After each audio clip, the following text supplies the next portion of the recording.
Okay. Hello chatters, my name is Rohit and you are watching Wrestle Chatter. अब किसी बंदे का बुरे से बुरा क्या हाल हो सकता है, ये बात आपको सिज़ारो से पूछनी चाहिए, क्योंकि टूटे हाथ के साथ वो आए, लेकिन जो उनके साथ आज स्मैकडाउन के एपिसोड में हुआ है वो आने के लायक भी नहीं बचे हैं। ऐसा लग रहा है कि शायद रोमन रेंस के लिए सेथ रॉलिंस ही होने वाले नेक्स्ट पेपर व्यू के लिए अपोनेंट। और भाई मेन इवेंट के अंदर तो कुछ अलग ही सीन बनी है, जहां पर इंटरकॉन्टिनेंटल चैंपियनशिप डिफेंड हो रही थी और हमको देखने को मिलता है सुपरस्टार का बड़ा रिटर्न। तो पूरे स्मैकडाउन के शो के बारे में आज हम लोग बात करने वाले हैं इस वीडियो में। बस आप लोग हर बार की तरफ वीडियो से चिपके रहना, वीडियो को लास्ट तक जरूर देखना। और सबसे पहले हमको जो शो की स्टार्टिंग है वो सोनिया डेविल के साथ देखने को मिलती है, जो कि रिंग में होती हैं, और जो स्मैकडाउन के सारे चैंपियंस हैं रोमन रेंस को हटाकर वो सारे रैंप पर खड़े होते हैं। मतलब चैंपियंस के परेड इसको ऐसा नाम दिया जा रहा था। अब सबसे पहले सोनिया डेविल वही बात बताती है जो मैंने आपको कल बताई थी यूट्यूब शॉर्ट्स बनाकर, कि जो क्राउड है वो वापस आ रहा है अब 16 जुलाई से। तो इस बात की वो खुशियां तो मना ही रहे होते हैं, लेकिन साथ ही साथ ये जो चैंपियंस हैं इन सबको भी एक तरीके से एक्नॉलेज किया जा रहा होता है। लेकिन वहां पर रोमन रेंस नहीं होते, और मैं सोचा कि अच्छा सारे चैंपियंस हैं, रोमन रेंस यहाँ पर नहीं है, हर कोई बंदा अपनी अपनी वहां पर बढ़ाई कर रहा है। लेकिन रोमन रेंस को जब इंट्रोड्यूस किया जाता है तो रोमन का एक तो पहले वाला थीम सॉन्ग प्ले हुआ, मेरे को लगा कुछ गलती तो नहीं कर दी इन्होंने, कोई गलत तो नहीं बजा दिया, लेकिन ऐसा लग रहा है कि वो थीम सॉन्ग अब पॉल हेमन के लिए है, क्योंकि पॉल हेमन उस वाले थीम पर आते हैं और वो कहते हैं ये जो पीछे खड़े हैं ये चैंपियंस थोड़ी हैं, ये तो सिर्फ टाइटल होल्डर्स हैं और रोमन रेंस है असली चैंपियन, तो भैया यहाँ पर उसकी कोई जगह बनती नहीं है। और ऐसा कह के वो रोमन रेंस की तारीफ करके वहीं से चले जाते हैं। तो बड़ा इंटरेस्टिंग है, मेरे को स्पॉट लगा। और वैसे भी रोमन रेंस वहां पर खड़े होते हैं ना तो बड़े अजीब से लगते, क्योंकि भाई उनका भी एक अलग ही ऑरा बन चुका है, तो इसलिए वो हमको यहाँ पर देखने को नहीं मिलते। इसके बाद क्या होता है कि रिंग में बियांका ब्लेयर आ जाती है, वो कहती हैं कि ये नहीं, रिंग में बेली आ जाती है और वो बियांका ब्लेयर के बारे में कहते हैं कि ये बियांका ब्लेयर चैंपियन नहीं है, ये क्रिमिनल है, क्योंकि ये अपनी ये चुटिया का यूज करती है एक वेपन की तरह। फिर चाहे तुम मेरे साथ देख लो या फिर रेसलमेनिया के अंदर देख लो। ऐसा कहते कहते बियांका थोड़े गुस्से में आ जाती हैं, वो रिंग में एंटर करती हैं। ऐसा हिंट मिल ही जाता है कि दोनों लड़ने वाले हैं, लेकिन यहाँ पर अटैक हो जाता है नाया जैक्सन शेना बेजलर का। बचाने के लिए आती हैं तमीना नटालिया, और बस आपको समझ जाना चाहिए यहाँ पर अब क्या हुआ था। 6 विमेन टैग टीम मैच हमको यहाँ पर देखने को मिलता है। कुछ यहाँ पर इंटरेस्टिंग है नहीं बताने के लिए, लेकिन हाँ इसका जो रिजल्ट है वो बड़ा अजीब सा था। अभी तुमने नटालिया और तमीना को चैंपियंस बनाया और अभी तुमने शो पर नटालिया से टैप आउट करवा दिया, क्योंकि शेना बेजलर ने उनको सबमिट करवा दिया। और इस तरीके से नाया जैक्स, शेना बेजलर और ये जो टीम है बेली की, वो हमको इस मैच में जीतती हुई दिखाई देती है। नेक्स्ट हमको गाइस एलिस्टर ब्लैक का प्रोमो देखने को मिलता है। अगेन वो हमको दादाजी की तरह कहानियां सुना रहे हैं, समझ में यहाँ पर भी नहीं आ रहा, तो खैर इसके बारे में अभी थोड़ी देर में और बात करेंगे। लेकिन यहाँ पर हमको एलिस्टर ब्लैक का प्रोमो देखने को मिलता है। लेकिन इसके बाद एक बड़ी इंटरेस्टिंग चीज होती है, किंग कॉर्बिन के साथ आपको पता है लास्ट वीक क्या हुआ था, कैसे नाकामुरा ने उनका जो क्राउन है वो चुरा लिया था। नाकामुरा आते हैं, वो कहते हैं भाई तुम किंग ऑफ स्ट्रॉन्ग स्टाइल अपने आपको बुलाते हो, लेकिन असली में तुम किंग नहीं हो। किंग वो होता है जो महंगी महंगी घड़ियां पहनता है मेरी तरह, जो सूट पहनता है, जो फेरारी चला रहा होता है, और तुम कहाँ अपने आप को किंग बता रहे हो। वो उनको कॉल आउट करते हैं। नाकामुरा आते हैं, लेकिन हमको यहाँ पर एनएक्सटी टैलेंट एरिक देखने को मिलते हैं, जिनको रिक बोक्स ऐसा कुछ करके रिक के नाम से आप समझ लो बुलाया जा रहा था। आगे उन्होंने बहुत अच्छा जो है बजाया नाकामुरा के लिए, और उसके बाद हमको नाकामुरा की एंट्रेंस भी देखने को मिलती है। सब कुछ सीन बहुत ही ज्यादा कूल लग रहा था, क्राउन के साथ भी वो थे। मतलब अब वो भी टाइम नजदीक आने वाला है जब नाकामुरा की एंट्रेंस क्राउड में होगी, तो वहां पर क्राउड किस तरीके से शोर करेगा, तो उसमें भी मजा आएगा देखने में। जिसके बाद हमको इनका एक सिंगल्स मैच देखने को मिलता है। अगेन यहाँ पर वही सब चीज थी जो कि हमको लास्ट वीक देखने को मिली, लेकिन जो रिजल्ट था वो यहाँ पर डिफरेंट था। जब ऐसा लग रहा होता है कि अब किंग कॉर्बिन के जीतने की बारी आ चुकी है लास्ट वीक की तरह, वो नाकामुरा को हरा देंगे, लेकिन तभी वो रिक फिर से वो बजाने लग जाते हैं, जिसके बाद किंग कॉर्बिन डिस्ट्रैक्ट होते हैं, और भाई इसके बाद नाकामुरा विक्ट्री स्टील करके चले गए, और किंग कॉर्बिन जो है बहुत ज्यादा गुस्से में होते हैं। और उसके बाद फिर से नाकामुरा के लिए वो जो गाने बजाने हैं वो सब कुछ बज रहे होते हैं। तो यहाँ पर कॉर्बिन का तो दिमाग पूरा खराब हो चुका है। लेकिन ये चीज मेरे को देखकर सही लगी कि एटलीस्ट जो चीजें बोरिंग हो रही थी, एटलीस्ट में कोई स्टोरी लाइन आ चुकी है, क्राउन किंग बनने की यहाँ पर बात हो रही है, तो अब इसको देखने में मजा जरूर आ रहा है। और डेफिनेटली जब किंग कॉर्बिन इरिटेट होते हैं, जो कि ज्यादातर सबको इरिटेट करते हैं, तो उसको देखने में काफी ज्यादा मजा आता है। नेक्स्ट हमको गाइस एक बैक स्टेज सेगमेंट देखने को मिलता है, जहां पर जिमी ऊसो सोनिया डेविल से एक टैग टीम मैच के लिए बात कर रहे होते हैं कि भाई अब जिमी एंड जे हम दोनों तैयार हैं, हमको टैग टीम मैच दो। उनका मैच गाइस नेक्स्ट वीक के लिए ऑफिशियल भी हो गया है, जहां पर वो लड़ेंगे अगेंस्ट स्ट्रीट प्रॉफिट्स। अब ये बात एक और बैक स्टेज सेगमेंट में जाकर वो जे ऊसो को भी बताते हैं।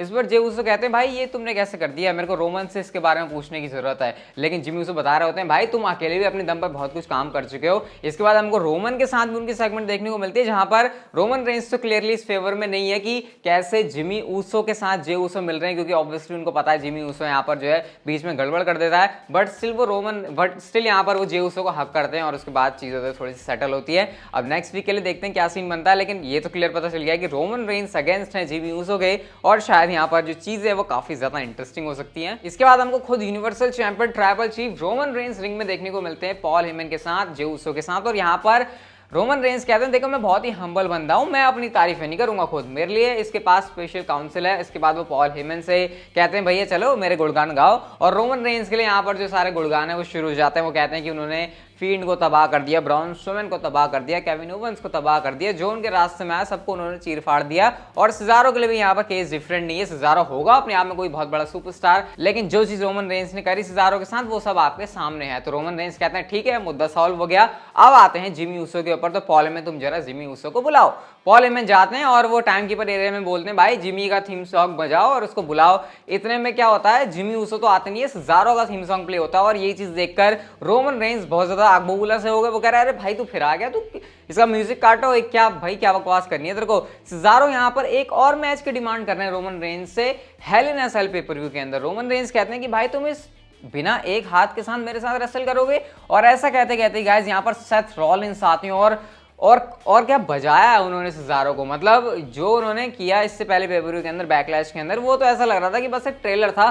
पूरी पिक्चर तो आज सेथ रॉलिंस ने सिजारो के साथ आज बना दी, जब उन्होंने उसी आर्म को अटैक किया, उसके ऊपर एक से ज्यादा बार स्टॉम्प लगाए, और अब देखकर तो ये लग रहा है स्ट्रेचर पर भी उनको ले जाया जाता है इवन। तो अब तो यहाँ से कहीं से भी देखकर नहीं लग रहा है कि सिजारो टेलीविजन के ऊपर आने वाले हैं। जो मैं आपसे कह रहा था कि सिजारो को शायद ब्रेक मिल सकता है, आज वो स्मैकडाउन पर जरूर है, लेकिन जिस तरीके से पीटा गया क्लियरली पता लग रहा है कि यहाँ पर सिजारो अब एक ब्रेक पर जाने वाले हैं। अगर वो आ जाते हैं नेक्स्ट वीक तो ये एक बहुत बड़ा कोई चमत्कार ही होगा, लेकिन सेथ रॉलिंस होते हैं बहुत ज्यादा गुस्से में, और ये सारी चीजें रोमन रेंस भी वहां पर मॉनिटर कर रहे होते हैं। तो अब रोमन रेंस के लिए नेक्स्ट क्या है, क्योंकि सिजारो तो लग गए साइड में। अब यहाँ पर मैंने आपसे कहा कि सेथ रॉलिंस जिस तरीके से साइड हटा रहे हैं सिजारो को, तो शायद वो डिमांड कर सकते हैं कि भाई मैंने तेरे सामने से तेरा बंदा हटा दिया, मुझे इसके लिए अपॉर्चुनिटी चाहिए, या फिर जिमी ऊसो के साथ कोई सीन। तो यहाँ पर बड़ी इंटरेस्टिंग चीजें हो रही हैं। डब्ल्यूडब्ल्यू मुझे लगता है दोनों में से किसी भी एक बंदे के साथ जा सकती है, और क्योंकि अगला पेपर-व्यू हेल इन अ सेल है, हेल इन अ सेल की स्टिपुलेशन भी आ सकती है। लास्ट वीक जे के साथ लड़ा था, इस साल जिमी ऊसो के साथ लड़ सकते हैं, या फिर रोमन एंड सेथ एक बहुत बड़ा मैच है तो हेल इन अ सेल वाली स्टिपुलेशन के साथ होगा,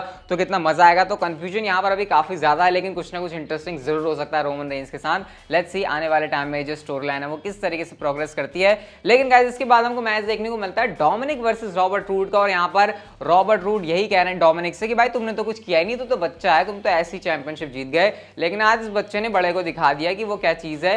619 लगाया, स्प्लैश लगाया, और उन्होंने यहाँ पर पिन करके रॉबर्ट रूड की जो इतनी चपड़ चपड़ जबान चल रही थी, या फिर जो जिगलर एंड रूड की जबान चल रही थी, उसको उन्होंने रोक दिया है, और इस तरीके से उन्होंने आज अपनी इस विक्ट्री को सेलिब्रेट किया। और कुछ टाइम तो भाई एंजॉय करो अभी मिस्टीरियो और डोमिनिक को, क्योंकि बहुत अच्छा रन शायद हमको इनकी तरफ से स्मैकडाउन टैग टीम चैंपियनशिप के लिए देखने को मिल सकता है। अब बात करते हैं गाइस हम लोग शो के मेन इवेंट की, और जब मैच मेन इवेंट के अंदर था इंटरकॉन्टिनेंटल चैंपियनशिप का, तो डेफिनेटली यहाँ पर कुछ ना कुछ तो होना ही था। Apollo Crews versus Kevin Owens versus Sami Zayn versus big E. सबसे बढ़िया बात मुझे इस मैच की ये लगी कि आप इस मैच में एक सेकंड के लिए भी बोर नहीं होने वाले हो। हर एक सुपरस्टार को मोमेंटम मिला। मैच के किसी मोमेंट पर आप ऐसा नहीं कह सकते कि ये सुपरस्टार जीतने वाला है या फिर इसका ज्यादा चांस लग रहा है। हर किसी को इक्वली इस मैच में अच्छी तरीके से बुक किया गया था। हर तरफ आपको अच्छे अच्छे स्पॉट्स देखने को मिलेंगे, मल्टी पर्सन स्पॉट्स देखने को मिलेंगे। तो कुल मिला के बहुत ज़्यादा एंटरटेनिंग मैच था। लेकिन एंड में सवाल तो यही था कि इस मैच में होने क्या वाला है, एंड में क्या सीन बैठेगा। जब ऐसा लग रहा होता है कि शायद बिगी जीतने वाले हैं, वो हराने वाले हैं अपोलो क्रूज को बिग एंडिंग लगाकर, तभी गाइज यहाँ पर हमको डिस्ट्रैक्शन देखने को मिलती है कमांडर अजीज की भी। अजीज तो लग गए साइड में, लेकिन उसके बाद जो है एक बड़ी चमकदार सी चीज आ रही है टाइटनट्रॉन के आसपास और पूरी एंट्रेंस रैंप वाले एरिया के आसपास, जहां पर एलिस्टर ब्लैक धुएं अंधेरे में से निकल कर आते हैं। और जब एलिस्टर ब्लैक रिंग में आए तो बिगी बहुत ही ज्यादा कंफ्यूज होते हैं कि अरे ये क्या हो रहा है। अब जैसे ही उनको लगा ये क्या हो रहा है, उनको ये भी नहीं पता चला कि कहाँ से उनके लिए ब्लैक मास आ गया। आज बहुत टाइम के बाद हमको एलिस्टर ब्लैक की तरफ से मूव देखने को मिला। उन्होंने सिंपली लगाया बिगी को ब्लैक मास। अपोलो क्रूज के हाथ में तो लड्डू परोस दिया एक तरीके से उन्होंने। सिंपली अपोलो क्रूज ने कुछ भी नहीं किया, पिन कर दिया बिगी को, और इस तरीके से सक्सेसफुली अपनी चैंपियनशिप को रिटेन भी कर लिया है। तो एलिस्टर ब्लैक को मुझे बात सही लगी कि प्रोमो प्रोमो प्रोमो वहीं तक रोक कर नहीं रखा है, अब एकदम से उनका रिटर्न भी करवा दिया शो के ऊपर, जो कि डेफिनेटली काफी इंटरेस्टिंग चीज होगी। अब देखते हैं क्या होने वाला है आगे, क्या वो इंटरकॉन्टिनेंटल चैंपियनशिप को चेस कर रहे हैं या बिगी को उन्होंने अटैक क्योंकि इसके पीछे क्या एक्सप्लेनेशन है वो जानना भी बहुत ज्यादा जरूरी है। लेकिन कुल मिलाकर स्मैकडाउन में एक और ऐसी चीज बन गई है जिसको देखने में फैंस का बहुत ज्यादा इंटरेस्ट आने वाला है, और इसलिए कहते हैं भाई स्मैकडाउन रॉ से काफी ज्यादा आगे, और इस बात को आज उसने प्रूव भी किया। लेकिन गाइस अगर आपको ये वीडियो अच्छी लगी स्मैकडाउन की तरह तो इसको लाइक जरूर करना, चैनल को सब्सक्राइब करके नोटिफिकेशन बेल को ऑन कर दो, and see you guys in my next video.